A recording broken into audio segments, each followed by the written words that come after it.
The first time I realized my son was introducing me like a footnote, we were standing in the showroom at 2:11 p.m. on a Tuesday, late October, the kind of gray Michigan afternoon that makes every piece of oak look a shade darker than it really is. A couple from Ada had come in to talk about a custom kitchen island, something with soft close drawers and a butcher block top. My son, Daniel, had his hand on the edge of the sample piece we finished in March, the one with the hand-rubbed finish that took me 6 evenings to get right. This is my dad, he said, easy smile, practiced. He started all this. He still likes to stop by.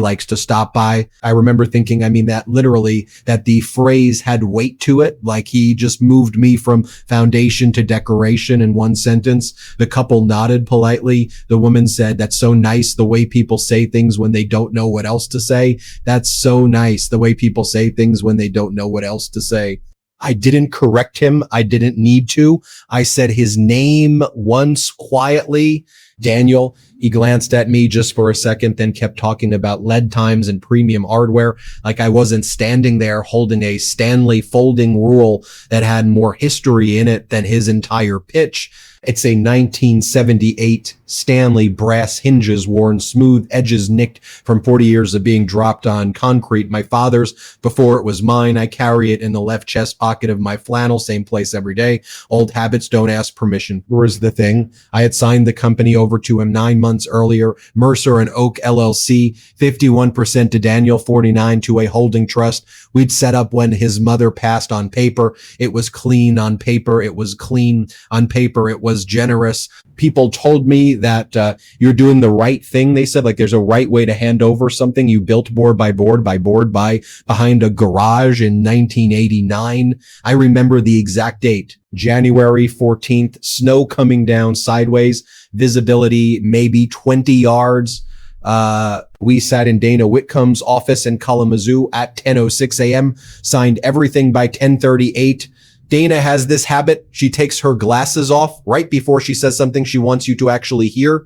She did it twice that morning, once when she explained the operating agreement and once when she said control is a word that looks simple on paper. It isn't. I nodded like I understood all of it. I understood enough. After the couple left the showroom, the bell on the door giving that little half ring it always does when it doesn't fully catch. Daniel checked his phone. His jaw was doing that thing, that slow grinding thing. I've seen it since he was 16 and didn't want to admit he was nervous before a game. Good meeting. I said, yeah. He said, already moving toward the office. We'll send them a quote by Thursday. Well, I almost smiled. Almost. If you've made it this far, do us one quick favor. Subscribe. A lot of people watch without ever doing it, but it costs you nothing and means everything to us. Thank you. Genuinely. I didn't go into the office. I walked back through the shop instead. The smell hit first, walnut dust, a little glue, hint of lacquer from the finishing room. It's a smell that settles into your clothes, your hair, your memory. There's a rhythm to a shop if you've been in one long enough. Table saw humming at a steady pitch, planer catching a knot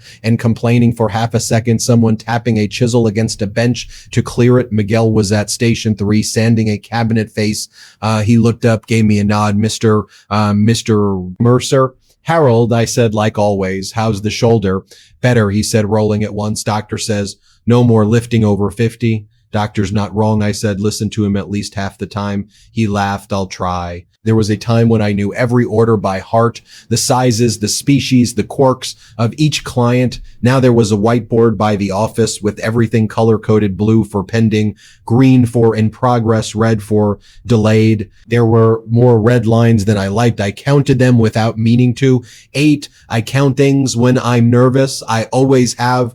Board, step, seconds. It's a way to bring the world back into something you can measure. 8 red lines. Something in my stomach shifted, not loud, not dramatic, just enough. Earl Patterson called me at 7:42 that night. He always calls at odd times, like he's allergic to the top of the hour. You busy? He asked. I'm sitting in my truck, I said. I'm sitting in my truck, I said. 2012 Ford F-150, 187,000 miles, driver side window that whistles if you go over 60. I'd pulled into the major parking lot on Alpine because I needed a minute before going home, which usually means I'm thinking too much. That's your default setting. He said, listen, I ran into something. Earl and I go back to a 1969 Chevy C10 and a garage that smelled like gasoline and bad decisions. We tried to rewire that truck ourselves when we were 17, got the polarity wrong, sparked the whole dash, nearly lit the place up. Earl stood there with a fire extinguisher, deadpan, and said, we'll call that a learning experience. That's Earl. Practical, honest, not much room for nonsense. What kind of something? I asked. Accounting something, he said, which is the kind that matters. I didn't say anything. I just watched a woman push a cart past my hood, kids trailing behind her like commas. You still have access to the vendor payment portal? He asked. I can get in. I said, why? Because I was helping Linda over at Patterson Dental with a reconciliation, he said, and one of the vendor names rang a bell, not a loud bell, more like a memory you don't trust at first. And I said, and the routing number attached to that vendor account, it's new, set up in the last 4 months. Payments from Mercer and Oak have been going there twice a month. Consistent amounts. Too consistent. How much? I asked. $8,750 every other Friday. Started May 3rd. Last one hit September 20th. I did the math without trying. 8,750, 10 payments, $87,500. Give or take. I will not be taking questions about that vendor name. I said Midwest Supply Group. He said, which if you've been in this business longer than 5 minutes, you know is vague enough to be anything and nothing at the same time. We sat in silence for a second, the kind that sits like a fifth guest at the table, not invited, but not leaving either. Could be legit, Earl said, because he's fair like that. New supplier, better pricing, Daniel making changes. Could be. I said, you don't sound convinced. I signed the business over to my son 9 months ago. I said, convincing myself of things is not my strong suit. Right now, here's the thing, Earl said. Patterns matter. Real vendors fluctuate. Orders change. Amounts vary. This is neat. Too neat, like someone assembled it from a catalog. I stared at the steering wheel. The Ford logo has a little scratch on the lower curve. Been there since 2018 when I dropped a wrench. I know that scratch like I know the lines on my hand. What do you want me to do? I asked. Nothing loud. He said, nothing loud. He said, not yet. Pull the last 6 months of payments. Look at invoices attached, check the mail confirmations. And Harold, yeah, don't go asking Daniel about it tonight. I let out a breath I didn't realize I was holding, wasn't planning to. Good, he said. Because if this is what it looks like, you don't want to spook it. You want it to spook it. You want it to keep doing exactly what it's been doing. You want me to let it finish, I said. I want you to understand it, he said. Then decide. We hung up at 7:58. I drove home the long way down Wilson Avenue, past the old lumber yard that closed in 2003. The sign's still there, faded, the letters peeling like old paint. There's a beauty to things that have lasted longer than they were supposed to. Like certain storms are beautiful. You respect them even when they take something from you. At home, I set the Stanley rule on the kitchen table right next to the mail. I measure things when I'm trying not to measure something else. 6 inches fold, 12 fold, fold 18. The clicks are soft, familiar. I didn't open the laptop right away. I made coffee instead, black. 2 scoops, 8:21 p.m. by the microwave clock that runs 3 minutes fast because I never bothered to fix it. When I did sit down, I logged into the portal with credentials I wasn't supposed to use anymore. Found our access. Dana had called it for continuity. She said like continuity is a bridge you can cross back over if you need to. The dashboard loaded slow, or maybe I was just noticing every second. Vendor payments last 6 months. There it was. Midwest Supply Group, $8,750. May 3rd, May 17th, May 31st, June 14th, June 28th, July 12th, July 26th, August 9th, August 23rd, September 6th, September 28th, 11 entries, not 10. I had miscounted. I counted again, 11. I mean that literally. Each entry had an invoice attached. PDFs, clean, professional, itemized in a way that looked right if you didn't know what you were looking at. Bulk hinges, drawer slides, finishing materials, quantities that matched our general output, prices that sat just under what would trigger a second approval. Cleverness is fast. What I do is slow. I opened one invoice, June 14th. Timestamp on the email confirmation, 2:11 a.m. that time again. Something in my chest did a thing it had never done before. Not loud, not breaking, just new. I leaned back in the chair, the old wood creaking under a weight it had carried for years. Outside, a car passed, headlights sliding across the kitchen wall like a quiet question. I didn't call Daniel. I didn't slam the laptop shut. I measured the table again, edge to edge, 36 inches, same as it's always been. Then I started taking notes. The next morning started at 6:12 a.m., which is earlier than I needed to be, up and later than I wanted to be awake. That's been my schedule for years. I don't use an alarm anymore. My body just decides. I made coffee the same way I always do, 2 scoops black, and stood at the kitchen window while it brewed. There's a maple tree in the yard that leans a little to the left, like it's listening. I planted it in 1997. It shouldn't still be here, not with the storms we've had, but it is. Some things hold on longer than expected. I took the Stanley rule out of my pocket and set it on the counter. I didn't measure anything this time. I just let it sit there, brass catching the early light.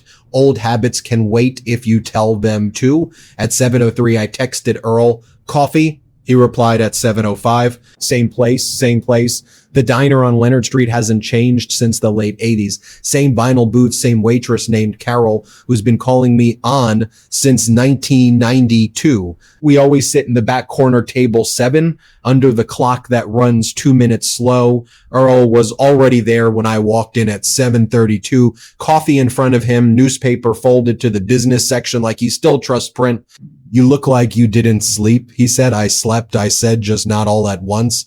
He nodded like that made perfect sense. "Show me." I slid my phone across the table. He didn't touch it right away. He wiped his hands on a napkin first, then picked it up, scrolled slow. That's Earl. He doesn't rush numbers. He lets them introduce themselves.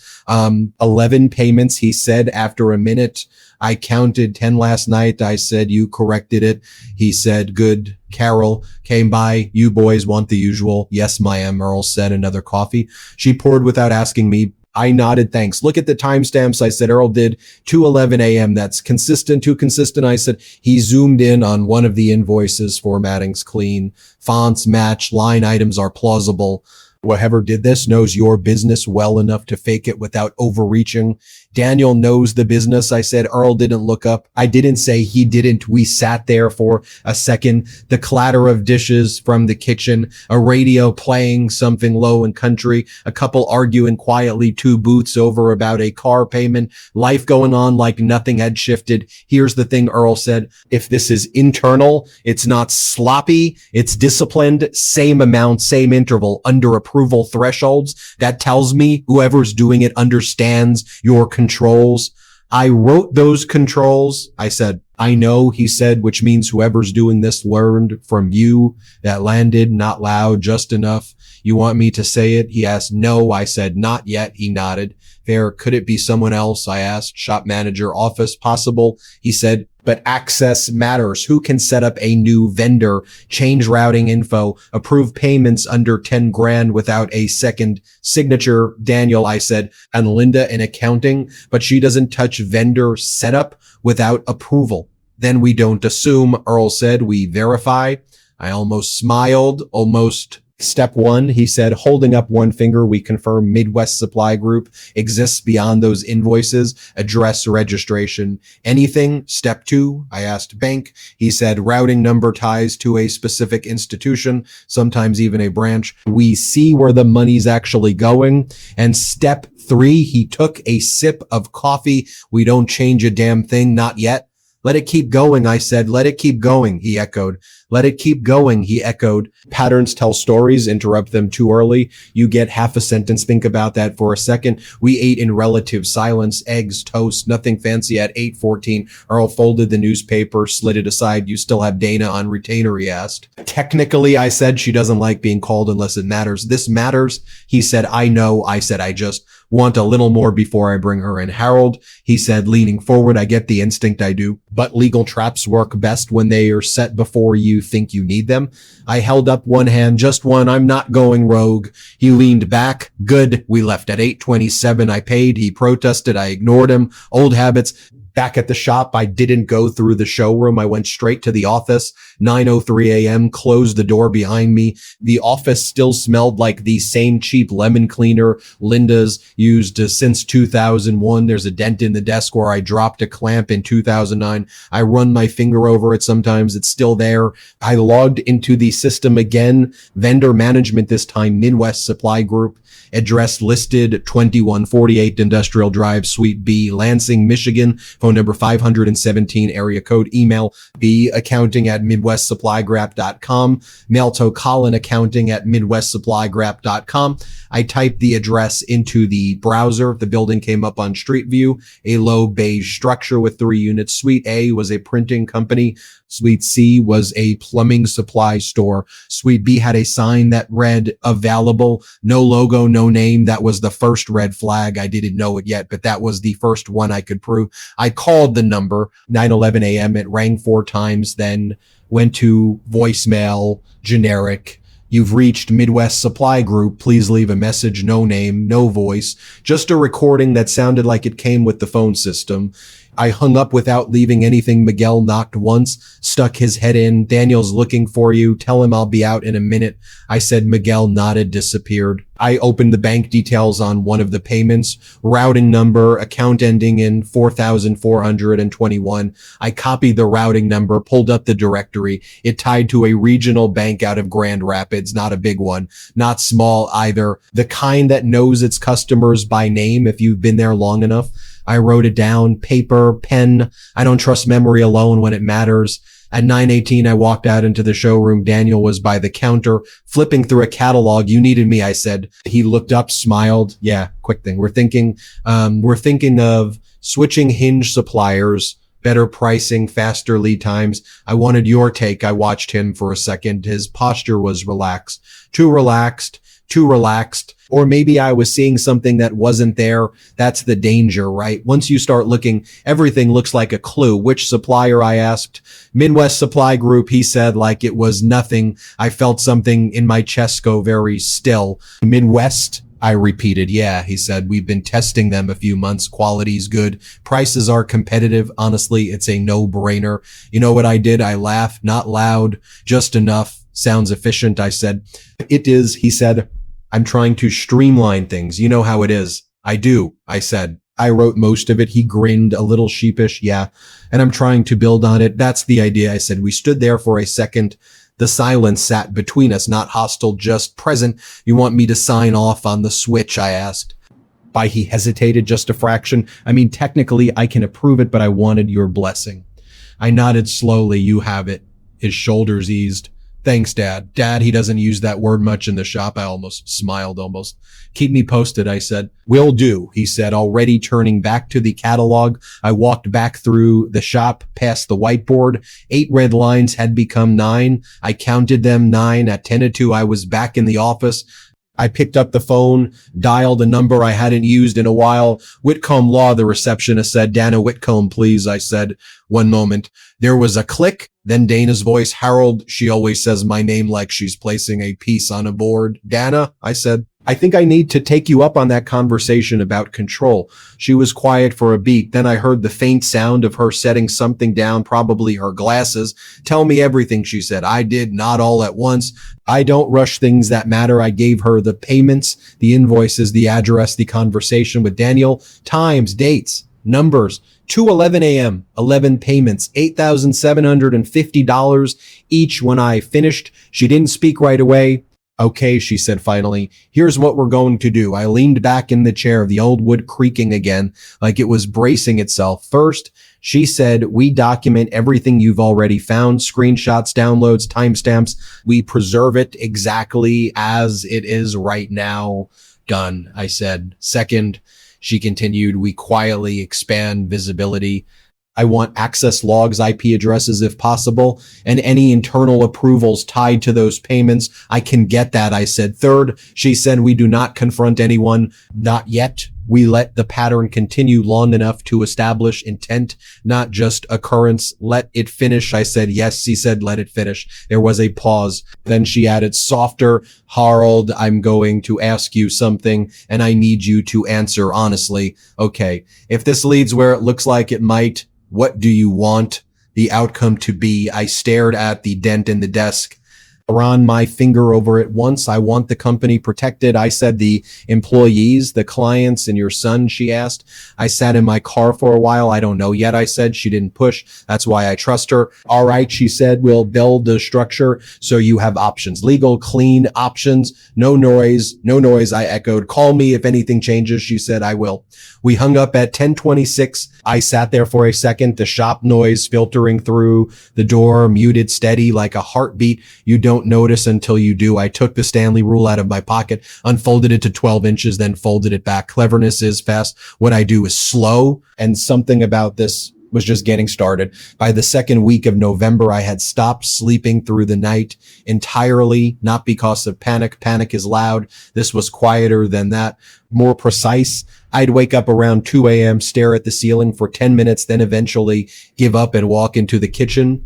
The house sounds different at that hour. Refrigerator humming, furnace kicking on, pipes ticking softly behind the walls. The kind of noises you only hear when the world finally stops talking over them at 2:11 a.m. On November 8th, I was sitting at the kitchen table with my laptop open when another payment hit the system. Midwest Supply Group, $8,750, approved by Daniel Mercer. My hand stayed frozen on the coffee mug for a second. There's a strange feeling that comes when suspicion becomes confirmation, not triumph. Definitely not relief, more like watching a crack in a foundation finally reveal itself after years under paint. I took a screenshot, then another. Dana had me documenting everything now, timestamps, access logs, invoice chains, metadata. I didn't even know PDFs carried that much information until she walked me through it. People think deleting is the same as disappearing, she'd said during a call on November 3rd at exactly 4:42 p.m. It isn't. Dana talks the way surgeons probably do. Calm enough to scare you. By then we brought area NCAs. By then we'd already uncovered three things Daniel didn't know we knew.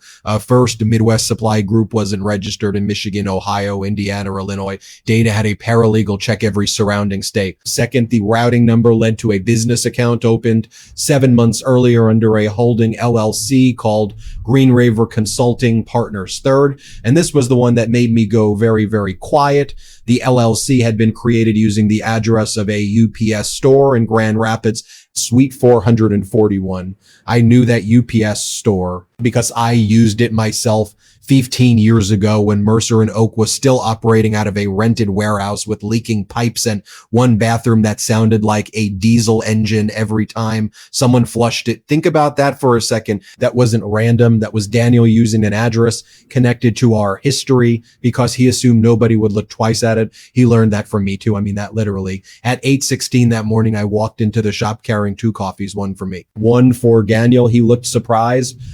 You brought me coffee. Don't make a federal case out of it, I said, handing it over. He laughed.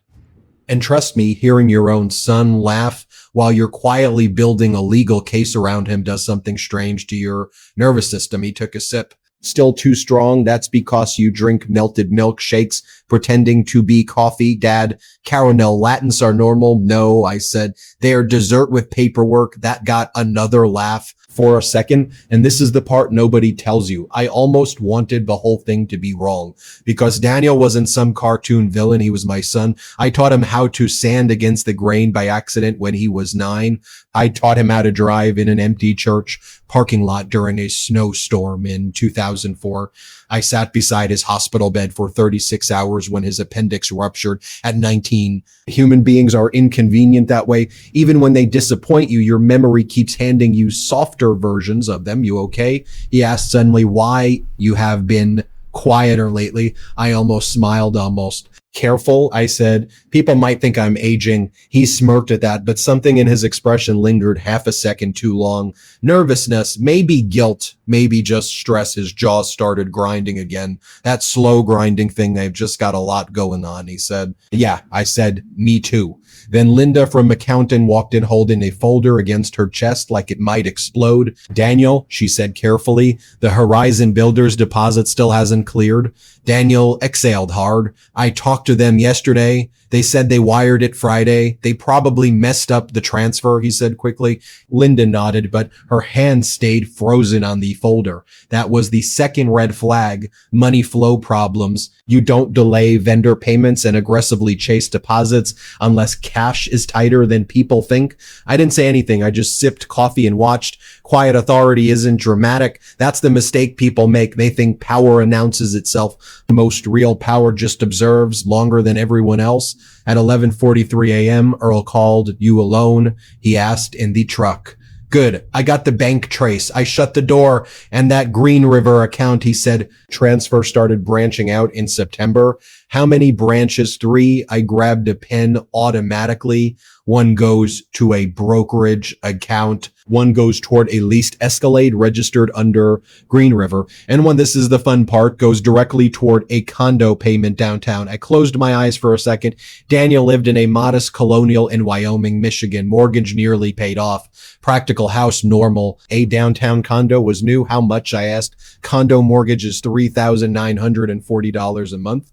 Jesus, language, Earl said automatically. I'm 67 years old, Earl, and somehow still emotionally 12. I laughed despite myself. Ownership records, I asked. Indirect, he said. LZ structure again, but Harold, come on. Yeah, come on. I stared through the windshield at the loading dock behind the shop.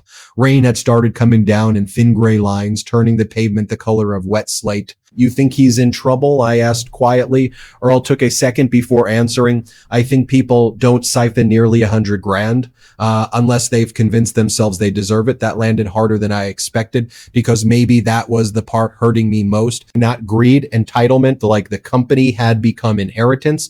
Before I was even gone at 1:08 p.m., Dana emailed me a preliminary legal assessment, 4 pages, clean, brutal, potential embezzlement, fraudulent vendor creation, misappropriation of company funds, breach of fiduciary duty. I read the phrase fiduciary duty 3 times. Funny how legal language can sound so clinical while still feeling personal. At the bottom, Dana had added one sentence.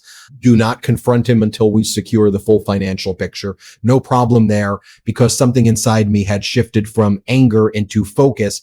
Anger burns hot. Focus burns steady, and steady lasts longer. 3 days later, November 11th, we got the first real break. Miguel knocked on my office door around 3:17 p.m. You got a minute? He asked. Sure. He stepped inside carefully and closed the door halfway behind him. You know, I don't like gossip, he said immediately. That's because you're emotionally healthy, I said. He ignored that. I stayed late Tuesday. Daniel had somebody in the office.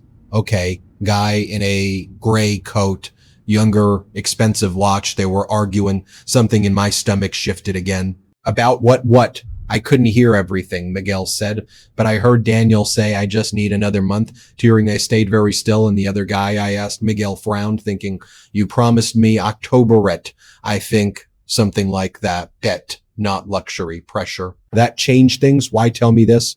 I asked. Miguel looked uncomfortable suddenly. Because your son's been acting strange, and because this place, he glanced out toward the shop floor. This place matters to people. There it was, the thing I'd been trying not to say out loud. Mercer and Oak wasn't just a business. 31 employees depended on it. Mortgages, college tuition, physical therapy bills. One guy was taking care of his mother after a stroke. Another had twins on the way. Daniel wasn't just draining my company. He was gambling with their lives too. I thanked Miguel. He nodded once and left. At 5:52 p.m., I met Dana and Earl in Dana's office. Rain hammered the windows hard enough to blur the parking lot lights into streaks. Dana removed her glasses. That's never a good sign. We have enough now to intervene legally, she said. Emergency financial controls, temporary freeze authority, forensic audit. We can move tomorrow morning if you want. Earl folded his arms. I vote yes. Dana nodded. So do I. Then both of them looked at me, and here's the thing. I should have agreed immediately. I know that, but I kept thinking about Daniel saying, I just need another month, not because I wanted to protect him, because I wanted to understand how far this actually went. Cleverness is fast. What I do is slow. How much runway does he have? I asked Earl. Hard to say. Earl replied, but based on cash flow, not much. And if we wait, Dana answered this time. Risk increases. How much? She looked directly at me. Enough that I need you to be very sure. Nobody spoke for a while. The silence had weight to it. Finally, I leaned back in the chair and rubbed my thumb across the brass hinge of the Stanley rule in my pocket. Then I asked the question that changed the entire shape of the story. What happens, I said carefully, if he tries to move something bigger? Dana's eyes narrowed slightly. You think he will? I think, I said slowly. He's desperate. Earl swore under his breath. Dana sat very still for 2 full seconds. Then she said, how old did Daniel recently ask about restructuring assets? I looked up sharply. When? Last month, she said. He called asking hypothetical questions about collateralizing equipment against future expansion. Something cold slid down my spine. The equipment, the land, everything. I stood up too fast, chair legs scraping the floor. He can't do that without approval, I said. Dana held my gaze. Harold, she said quietly, that depends entirely on what he thinks you still control. And I didn't know it yet, but my son was already planning something far bigger than stolen vendor payments, something that could destroy the company completely if we didn't stop him first. If you've been listening for a while and want stories like this to keep coming, it really helps if you hit that like button and subscribe. 97% of people never do, but it's what keeps this whole thing running. So thank you for real. I drove home that night in complete silence. No radio, no podcast, just windshield wipers dragging back and forth across cold November rain while downtown Grand Rapids blurred past in streaks of white and red. There's a point in certain situations where your brain stops asking whether something is happening and starts calculating impact instead. That's where I was. Not shock anymore. Assessment. The problem with building something over 37 years is that you know exactly how it can die, not theoretically, specifically. I knew which contracts kept our winter cash flow stable. I knew which equipment leases could sink us if payments accelerated. I knew exactly how many delayed invoices would start rumors among suppliers. And if Daniel had actually started leveraging company assets behind my back, that wasn't bad judgment anymore. That was structural damage. At 9:14 p.m., I pulled into my driveway and just sat there for a while. The porch light was still on. I leave it on every night. Started doing that after my wife passed in 2018. Old habits become emotional furniture after enough years. I took the Stanley rule from my pocket and unfolded it slowly. 6 inches, 12, 18, click, click, click, measure twice, cut once. That's what my father used to say. Funny thing is, people think it's about wood. It isn't. It's about consequences. The next morning, November 12th, started badly and got worse fast. At 8:07 a.m., Linda knocked on my office door so hard she didn't even wait for me to answer before stepping inside. By her face had gone pale. Harold, she said, voice tight. First Regional called. I stood up immediately. What happened? They received preliminary financing paperwork using Mercer and Oak assets as collateral. For 1 second, the room went completely still. I mean, that literally, what assets? I asked quietly. Linda swallowed. Equipment, vehicles, partial inventory. Who submitted it? She hesitated. Then Daniel, I nodded once. Very small. Did the bank approve anything? Not yet. She said quickly they flagged inconsistencies in the documentation and wanted clarification. Good bankers are underrated. Who called you? Mark Ellison. I knew Mark, mid-50s, regional commercial lending manager. Careful man, golfed badly and admitted it openly, which I respected when 10 minutes ago I grabbed my coat. Where's Daniel? In a client meeting? Good, I said. I didn't raise my voice. I didn't need to. I drove to First Regional at exactly 8:26 a.m. Rain again. Michigan in November feels like the sky lost interest halfway through the month. Mark met me personally in the lobby. That told me everything, Harold, he said carefully. Mark, he guided me into a conference room without another word. Frosted glass walls. Cheap coffee smell, one fake plant dying quietly in the corner. Mark closed the door. Then he slid a folder across the table. You need to look at this. Inside was a financing proposal requesting a $480,000 commercial expansion line signed electronically by Daniel Mercer, secured against company assets, projected use of funds, operational growth initiatives. I almost laughed. Almost When did this come in? I asked. Yesterday afternoon, Mark said. 4:18 p.m. I flipped through the pages slowly, and trust me, slow matters in moments like that. People rush when emotions hit. They skim, they react. I read every line. That's when I saw it. A forged authorization attachment, my signature, or at least Daniel's version of it. Something in my chest went very cold, not explosive, cold. You know, this isn't my signature, I said. Mark nodded immediately. I suspected why. He leaned back slightly. Because I've had your signature on file since 2006, Harold. People don't realize handwriting has rhythm to it. That line stayed with me. Promote her movie by handwriting has rhythm to it. Think about that for a second. Daniel hadn't just crossed a legal line. He'd crossed a personal one. He practiced my signature closely enough to imitate it. That requires time, intent, preparation. You did the right thing calling, I said. Mark gave a tight nod. I also temporarily froze, processing until ownership clarification is resolved. Good man. I took out my phone and called Dana immediately. She answered on the second ring. What happened? He forged my signature. I said silence. Then I heard the faint sound of her removing her glasses. Where are you? First Regional. Stay there, she said. Do not confront Daniel yet. I'm coming. She arrived 37 minutes later carrying a leather folder and the expression of someone who had officially run out of patience. Dana greeted Mark professionally, reviewed the paperwork herself, then asked for copies of everything, every page, every timestamp, every login trace. By 9:41 a.m., she had already shifted fully into legal war mode, calm, precise, dangerous. Harold, she said quietly once Mark stepped out. We moved today. I nodded. No argument left, no confrontation. I asked, oh, there will be a confrontation, she said, just controlled. There's a difference at 10:22 a.m. Dana filed emergency motions electronically while sitting in my office using Linda's spare monitor. Temporary financial injunction, asset protection order, forensic audit authorization, immediate suspension of unilateral financing authority. I watched her work while the shop noise carried faintly through the walls. Table saw, air compressor, forklift backing up. Real life continuing while mine quietly cracked open. You okay? Dana asked without looking up. No, I said honestly. She nodded once. Good. That means you're still thinking clearly. At 11:16 a.m., Daniel walked into the office and immediately stopped. He looked from me to Dana to the paperwork spread across the desk. His jaw started grinding again, slow, visible. What's going on? He asked. Nobody answered immediately. The silence sat there heavy as concrete. Then Dana spoke first. Daniel, she said evenly, please sit down. He didn't. Instead, he looked at me. Dad, I held up one hand, just one. Sit, and he did. That's the thing about authority earned over decades. Even damaged authority still leaves echoes.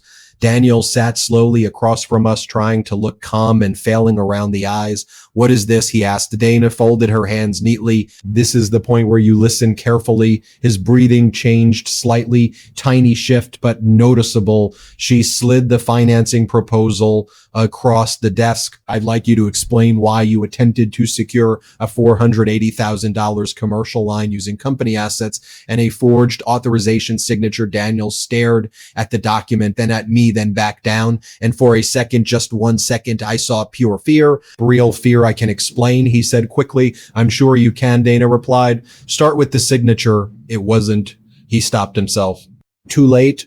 Because innocent people deny immediately. Guilty people edit mid-sentence. I mean that literally. Daniel leaned forward suddenly. Okay, listen. I was trying to stabilize cash flow temporarily. How much debt are you in? Dana asked. He blinked. What? How much? She repeated calmly. Personal debt are you currently carrying? Daniel looked at me again. Dad, how much? Dana repeated. His hand moved to his face, rubbed once across his mouth. About 300,000, he muttered. The room went silent again. Even Dana paused briefly. 300,000, Jesus. How? I asked quietly, and here's the part that almost broke me. Not gambling, not drugs, not anything dramatic. Ego, pure ego, fiat investments, luxury leases, condo development speculation with friends who promised massive returns, expansion projects designed to impress people instead of generate stability, fast money logic, cleverness is fast. What I do is slow. I thought I could fix it before anyone noticed, Daniel said, voice cracking slightly.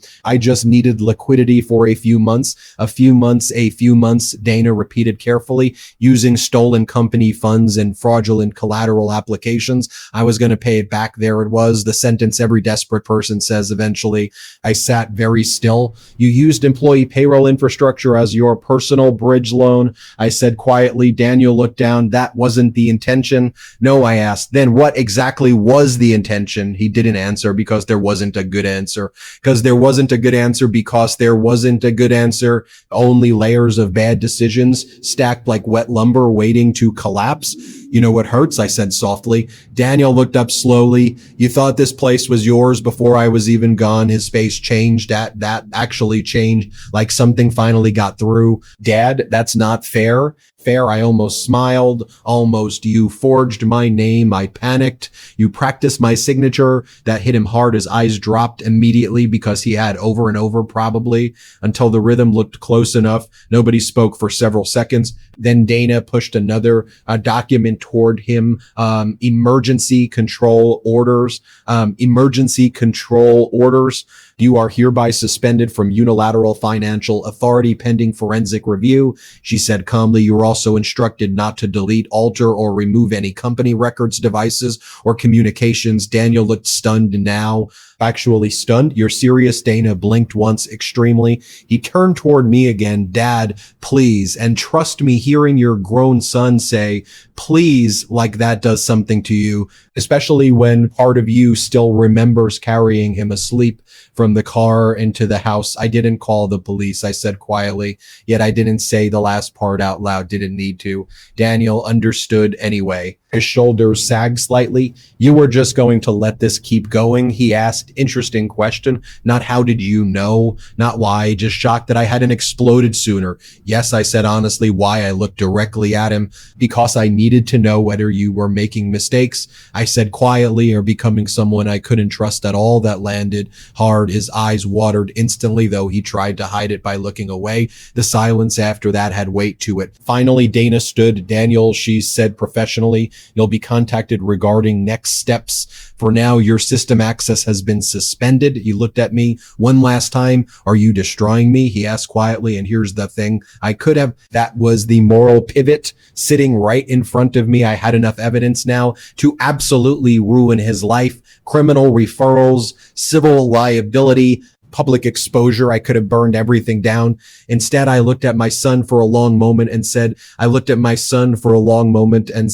the truest thing I'd said all month. No, I said quietly, I'm trying to stop you from finishing the job yourself. Then I picked up the Stanley rule from the desk, folded it once with a soft brass click, and walked out into the shop floor while 31 people kept building things that still deserve to survive. The forensic audit lasted 43 days, not 45, not about a month, 43 days, not 45, not about a month, 43. That's how long it took to pull apart every transfer, invoice, approval chain, email thread, and financing document Daniel had touched over the previous 11 months. People imagine investigations as dramatic things, bright lights, shouting, doors slamming. Real ones are mostly spreadsheets and silence. Dana assembled a team of 3 forensic accountants out of Detroit. Quiet people, efficient, the kind who can spot missing money the way musicians hear wrong notes. They worked out of the upstairs conference room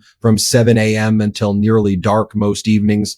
Sometimes I'd walk past carrying coffee and hear nothing except keyboard clicks and printer paper moving. December in Michigan has a particular kind of grayness to it. Not cinematic gray, working gray, parking lots, snowbanks, wet boots by the door, breath fogging in the loading bay while someone swears at a frozen latch. Mercer and Oak kept operating through all of it, barely. That was the part nobody saw from the outside. Clients still came in, smiling, cabins still got installed.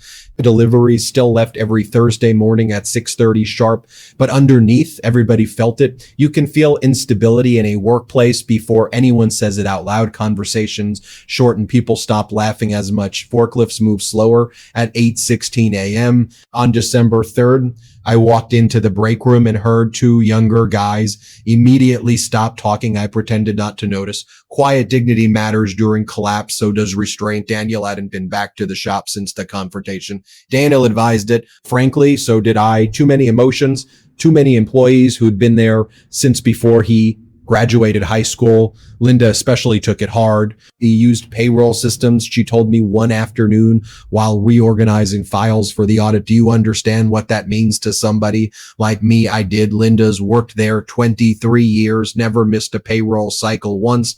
Not during the recession, not during supply chain disasters, not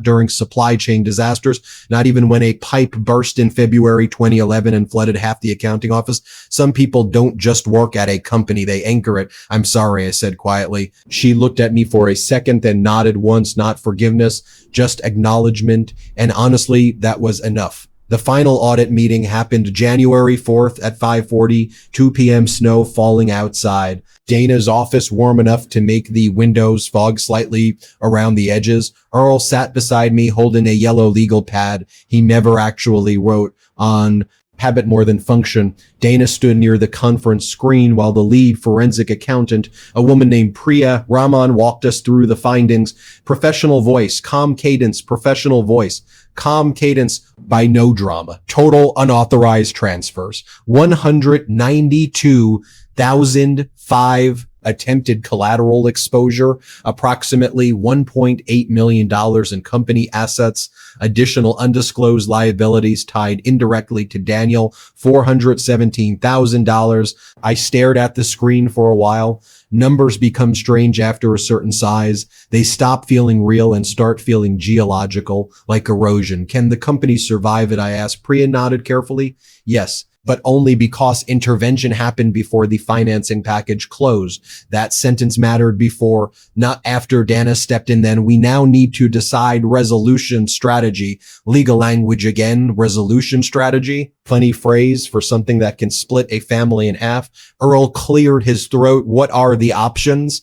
Dana folded her hands. Option 1, criminal referral and full prosecution. Nobody spoke. Option 2, she continued, civil recovery, negotiated separation, permanent removal from company authority, restitution agreement. And option 3, I asked quietly. She looked directly at me. You do nothing. I almost laughed at that. Almost. Not happening, Earl muttered. No, I agreed softly. Not happening. The room went quiet again. Finally, Dana asked the question everybody had been carefully avoiding for weeks. What do you want to do, Harold? Not legally, personally. That's the real question underneath every family dispute. I leaned back slowly in the chair. The leather creaked under me. And here's the thing. For weeks, I thought I wanted punishment. Not screaming revenge, not destruction, just consequences. But somewhere during all those long nights, reviewing invoices and timestamps and forged signatures, something changed. I realized I wasn't angry every minute anymore. Mostly I was tired in the bones,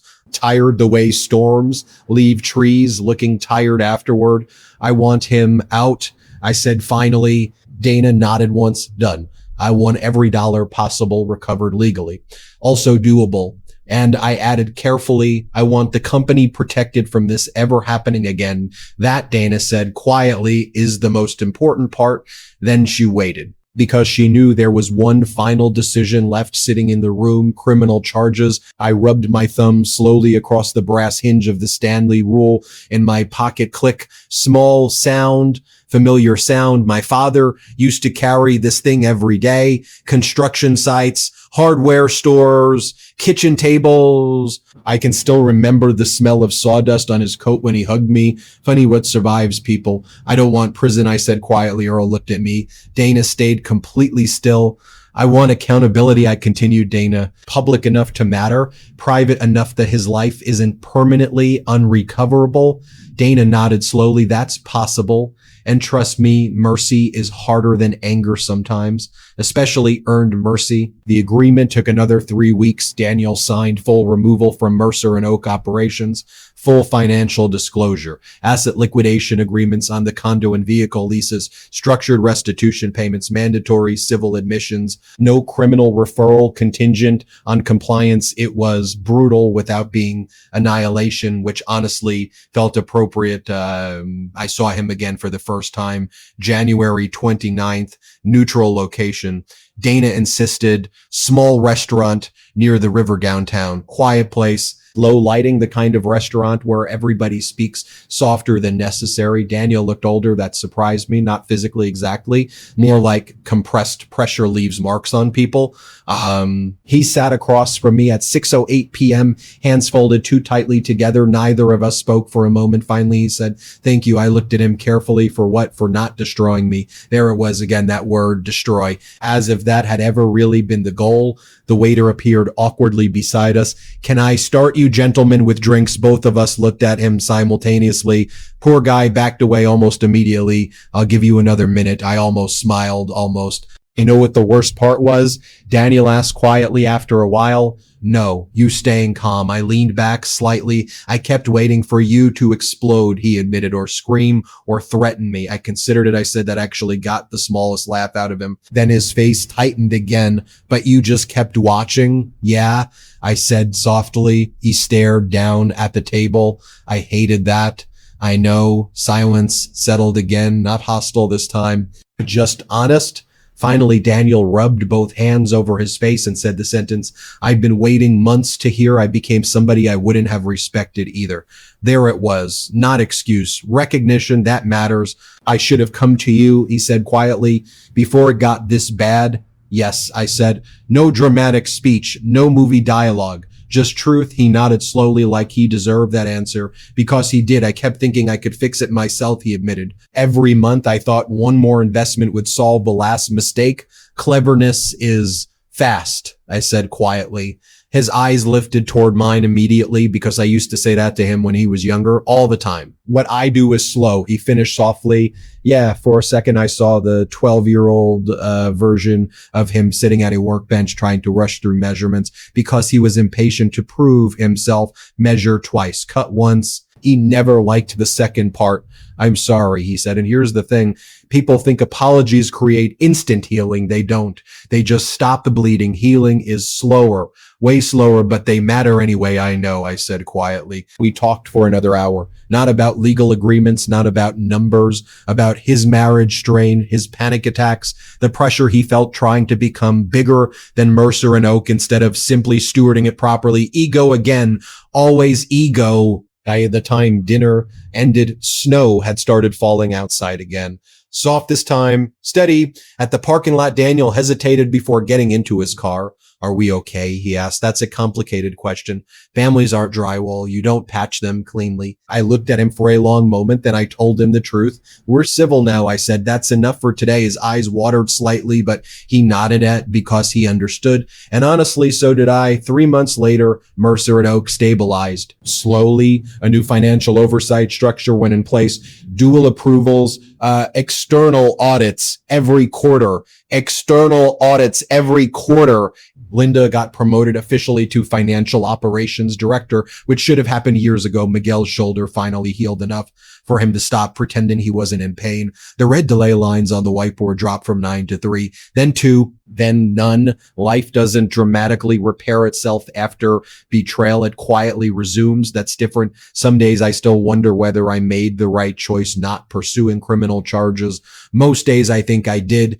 That's enough too. Last week I stayed late after everyone left. Shop lights dimmed, snow tapping softly against the loading dock windows. The place smelled like walnut dust again, normal or close enough. I took the Stanley rule from my pocket and unfolded it across the old workbench. 6 inches, 12, 18, click, click, click. Same sound it made in my father's hands. Same sound it'll probably make in mine until the day I'm gone. I stood there listening to it for a second. Then I turned on the lav, not to make anything, just to hear it. If you liked this story, join our community by hitting that like button and subscribing for more real, raw, and family-centered stories.